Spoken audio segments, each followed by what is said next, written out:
Bonjour à toutes et à tous, nous sommes le 31 juillet, voici votre résumé de l'actualité à la mi-journée. On commence avec cette fuite de chlore dans un local du centre aquatique de Saint-Fulgent. L'incident est arrivé en début de matinée et l'engagement rapide des secours a permis d'éviter des déconvenues aux vacanciers.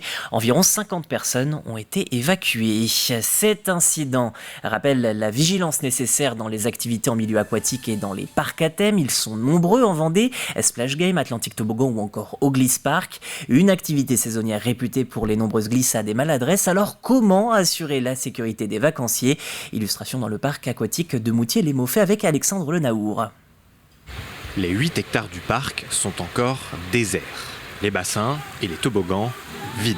Pauline, passe 4, passerelle 4. Avant l'ouverture générale à 10h, place au brief pour la dizaine d'opérateurs toboggans sous les ordres de Jérôme, le monsieur sécurité du complexe. Je vous demande d'être vigilant, je vois 2-3 trucs, j'étais pas là pendant plusieurs jours, tu vois, donc j'ai une voile passerelle 3. Soyez vigilants le soir, on a du vent en ce moment, il faut bien verrouiller les loquets pour ceux qui sont en haut. Ce matin, place à un test sur le looping rocket et le turbolence, 2 des 12 toboggans que compte le parc. Ok, ça part. On teste pas les toboggans tous les jours, on le fait surtout quand on va avoir des maintenances. On peut avoir des entreprises qui viennent effectuer des modifications ou tout simplement de la maintenance. Et nous, on fait ces vérifications-là le matin qui nous permettent de s'assurer que le toboggan fonctionne correctement, les capteurs, nos feux fonctionnent correctement. Pour celui-ci, taille minimum d'1,50 m. Comme partout, pas de chaîne ni de bijoux pour éviter tout accrochage. Reste ensuite à s'assurer d'une bonne position. Bras croisés, jambes croisées évidemment, la tête contre la paroi, on reste allongé et comme ça on ira correctement jusqu'à la fin du toboggan. Chaque jour, entre 2500 et 3000 personnes pénètrent sur le parc. Point central, le poste de secours. Aujourd'hui, c'est Kylian qui est à la vigie et tous les matins, même rituel, s'assurer que rien ne manque pour parer à toute éventualité.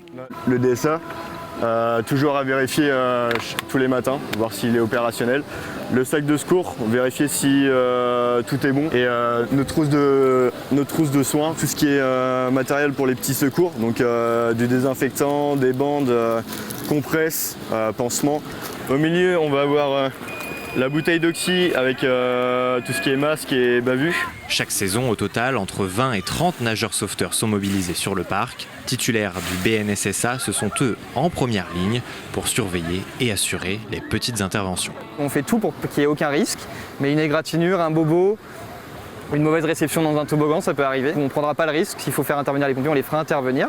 Mais là, cette année, on n'est qu'à une seule intervention pour déjà presque 50 jours d'ouverture, donc on est pas mal. Ouvert depuis 2016, le parc poursuit sa 8e saison, avec en moyenne la sécurité de près de 200 000 visiteurs à assurer chaque été. La semaine dernière, nous vous parlions de ces contrôles routiers renforcés sur les Sables d'Olonne. La ville est loin d'être la seule à être scrutée de près par les forces de l'ordre. La campagne est également surveillée, comme ici, entre Esnay et Chaland. L'afflux de touristes densifie la fréquentation de ces axes secondaires.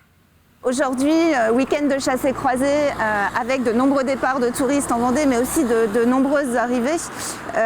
Notre opération de contrôle ce matin vise la vitesse. Parce qu'on cible des vacanciers qui ont pris la route, qui sont heureux d'arriver sur leur lieu de destination et qui peut-être vont avoir un comportement avec une vitesse excessive. Donc c'est ce qu'on va cibler aujourd'hui pour ces contrôles routiers mis en place dans l'ensemble du département de la Vendée. En bref, Danvix et Benay viennent d'être reconnus en état de catastrophe naturelle. La décision fait suite à 2 des tremblements de terre des 16 et 17 juin dernier. Et si vous avez constaté des dégâts, vous avez encore 27 jours pour vous adresser à votre assureur. En Vendée, 10 communes ont décroché le label Petite Cité de caractère. Parmi elles, Foussé-Perret. Voilà 11 ans que la ville a rejoint ce réseau chargé de valoriser l'histoire et le patrimoine unique de cette ville du sud Vendée. Une équipe de bénévoles met en lumière ces caractéristiques si particulières lors de visites guidées.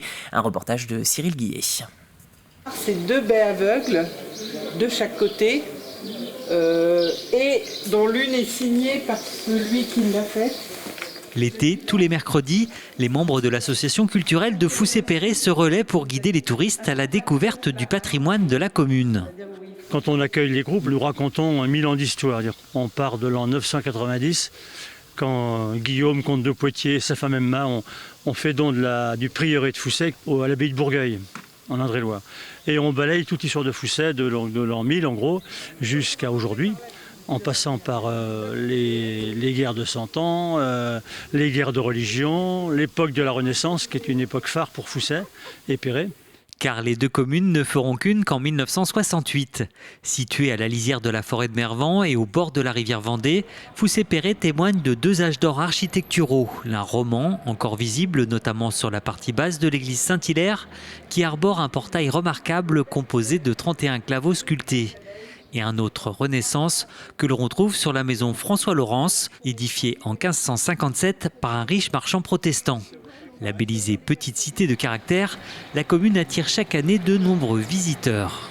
En fait, on se renvoie les touristes qui visitent une petite cité de caractère, ont une propension naturelle à aller vers les autres petites cités de caractère. Donc c'est presque un réseau en fait qui se crée au travers du réseau des 10 ou 11 communes, je crois, qui sont labellisées sur la Vendée.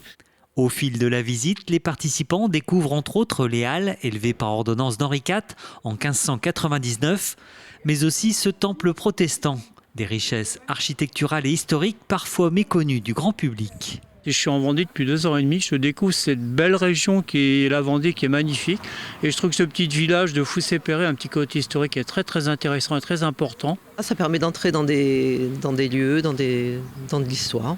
Les prochaines visites guidées sont programmées pour les 2, 9, 16 et 23 août prochains. À noter que ces visites sont gratuites. En octobre prochain, Sébastien Simon disputera sa première course à bord de son IMOCA groupe Dubreuil les Sables Vendée. Ce sera pour la Transat Jacques Vabre. Le skipper va tout tenter pour décrocher un maximum de points et peut-être se qualifier pour le Vendée Globe. Ce serait pour lui un honneur de prendre la barre pour cette épreuve avec un bateau vendéen. Pour progresser dans le milieu de la course au large et pour devenir skipper pro et prétendre un jour à une victoire de solitaire du Figaro, de championnat de France élite de course au large, je suis allé m'installer en Bretagne.